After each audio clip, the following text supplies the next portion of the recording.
সে যে ইন্ডাস্ট্রিতে যেখানে থাকুক না কেন, যে কোনো প্রফেশনে থাকুক না কেন, সাকসেসফুল হতে চাইলে তাকে কিন্তু অবশ্যই কতগুলো কোয়ালিটি লাগবে, যে কোয়ালিটিগুলো একজন মানুষকে সুপার সেলসম্যান হিসেবে তৈরি করে। সামাজিক leader, political leader, spiritual leader বা রিলিজিয়াস লিডার, বিজনেস লিডার, প্রতিটা জায়গাতেই আমরা দেখতে পাচ্ছি তারা সাকসেসফুল হয়েছিলেন তাদের ওই সেলসম্যানশিপ কোয়ালিটিটার জন্য।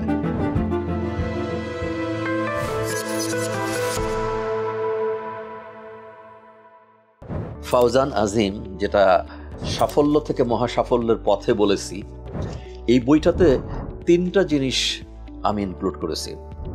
ব্যক্তিগত পারিবারিক জীবনের কিভাবে আমরা চলবো, কিভাবে আচার আচরণ থেকে শুরু করে সব কিছু করবো, আমাদের পেশা জীবন, বিইড ব্যবসা আর বিইড চাকরি, সেটা কিভাবে, অ্যান্ড আমাদের আধ্যাত্মিক জীবন কিভাবে হবে।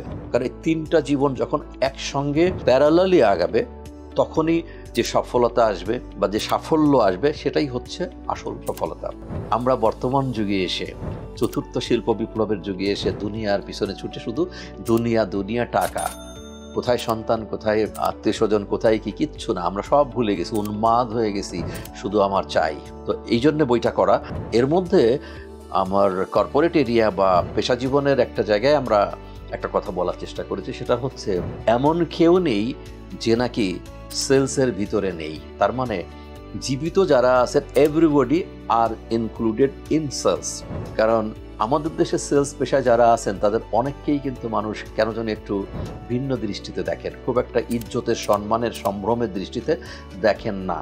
যদিও এটার পিছনে কারণ আমরাই, কারণ এই পেশাটাকে যেভাবে ডেভেলপ করে নিয়ে আসার কথা ছিল, যেভাবে কাজ করার কথা ছিল, সেভাবে না করে অনেক শর্টকাট করতে যেয়ে, এবং সিআরএম যেটা বলি, customer relationship management, personal development, etiquette and manners, আরও অনেক ব্যাপার আছে যেগুলো না করে আলটিমেটলি আমরা নিজেদেরকে ছোট করে ফেলেছি।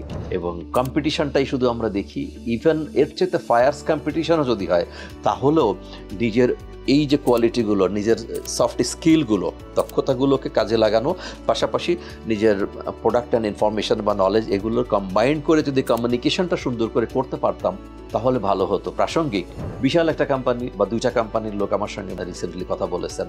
আমি একটা প্রশ্ন করার পরে রোবোটিকভাবে সে তার কোম্পানি শিখাই দেওয়া কতগুলো কথা আমাকে মনোটোনাসলি বলে যাচ্ছেন। আমি বলছি, ভাই আপনি সেলসের people, I want that you shine in your profession, you become successful in your profession. আপনি কথাগুলোকে কাস্টমাইজ করে বলেন, the way I am talking, the question I am asking, please reply me in that way.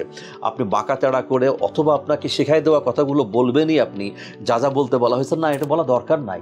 You have to listen first what the customer is desiring to listen. Customer কি শুনতে চায়, তার প্রশ্ন কি, সে প্রশ্নের উত্তরটা দিলেই হয়, এর চেয়ে বেশিও বলা দরকার নাই। কারণ অনেক সময় বেশি বলতে যেই আমরা অনেক কিছু হারাই, কাস্টমারকে হারাই ফেলি।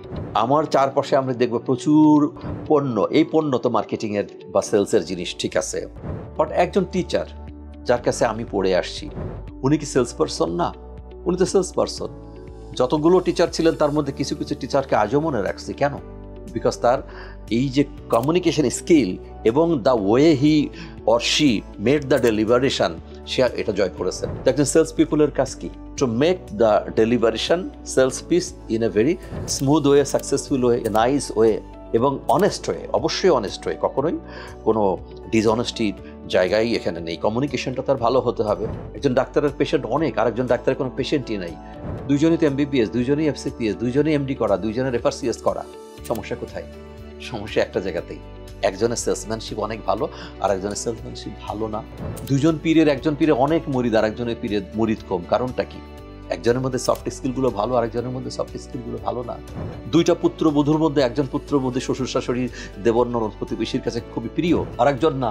মেবি যে দুইজনের খুব ভালো এডুকেশন আছে, ফ্যামিলি ব্যাকগ্রাউন্ড ভালো আছে, সবই ভালো, দুজনের কেউ কিন্তু কোনো দিক দিয়ে ছোট না, বাট একজনের মধ্যে এই যোগ্যতাটুকু আছে। That is why she could win everybody, সবাইকে উইন করতে পারছেন। তাহলে সামাজিক leader, political leader, spiritual leader বা রিলিজিয়াস লিডার থেকে শুরু করে বিজনেস লিডার, প্রতিটা জায়গাতেই আমরা দেখতে পাচ্ছি তারা সাকসেসফুল হয়েছিলেন তাদের ওই সেলসম্যানশিপ কোয়ালিটিটার জন্য। আমি আরও একটা ভিডিওতে বলেছি, জুমার দিনে বিশেষ বিশেষ মসজিদে কেউ কেউ যান, কারণ কি?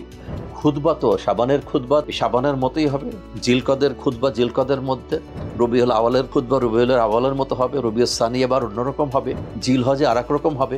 মানে কনটেক্সটটা কিন্তু অলমোস্ট কাছাকাছি। খুতবার, the person who is making the deliberation, who is making the khutbah, the communication, that is totally different, awfully different, wonderfully different. যে কারণে মানুষ 11টার সময় চলে যান একটা মসজিদে, আগে একটু বসতে চান যে ওই হুজুর বয়ান করবেন, ওনার বয়ান শুনবো। ইভেন এই যে ওয়াজ মাহফিল হয় বাইরে, কিছু কিছু মানুষের বা কিছু কিছু ওয়াইজ বা বক্তা যারা ইসলামী বক্তা, তাদের বক্তব্য শোনার জন্য অনেক দূর দূরান্তের মানুষ চলে আসেন। কারণ কি? Only because of the way the person is making deliberation. তাহলে উনি কি সেলস পারসন না? উনি অবশ্যই সেলস পারসন, কারণ ওনার যে কন্টেন্ট অর্থাৎ যে জিনিসগুলো উনি বলছেন সেটা। Number two, the way he is communicating, তার কমিউনিকেশন এবং তার শব্দের চয়ন, বিন্যাস অ্যান্ড প্রক্ষেপণ, এভরিথিং ইজ টোটালি ডিফারেন্ট। যে কারণে ওনার ওই বক্তব্য শোনার জন্য সবাই চলে যান। তাহলে উনি তো একজন basically sales person. If a person is good sales person, he or she in any discipline, front desk or behind the desk, will be successful, and if he or she is not a good salesperson, will never be successful. সুতরাং আমি বলতে পারি ABC, BSc and C&B অর্থাৎ ত্রিভুজের 3 কোণের সমষ্টি 2 সমকোণের সমান। যে কোনো জীবিত মানুষ, সে যে ইন্ডাস্ট্রিতে যেখানে থাকুক না কেন, যে কোনো প্রফেশনে থাকুক না কেন, সাকসেসফুল হতে চাইলে তাকে কিন্তু অবশ্যই কতগুলো কোয়ালিটি লাগবে, যে কোয়ালিটিগুলো একজন মানুষকে সুপার সেলসম্যান হিসেবে তৈরি করে। আমরা জীবিত কোনো মানুষই সেলসের বাইরে না।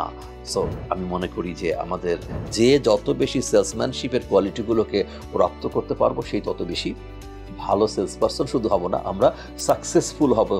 আর আমাদের দেশে বর্তমানে সেলস শব্দটাকে বা পেশাটাকে যত ন্যারোলি বলা হয়, অ্যাকচুয়ালি এত ন্যারো নাই, যে ব্রড স্পেকট্রামের, অনেক বিশাল ব্যাপ্ত।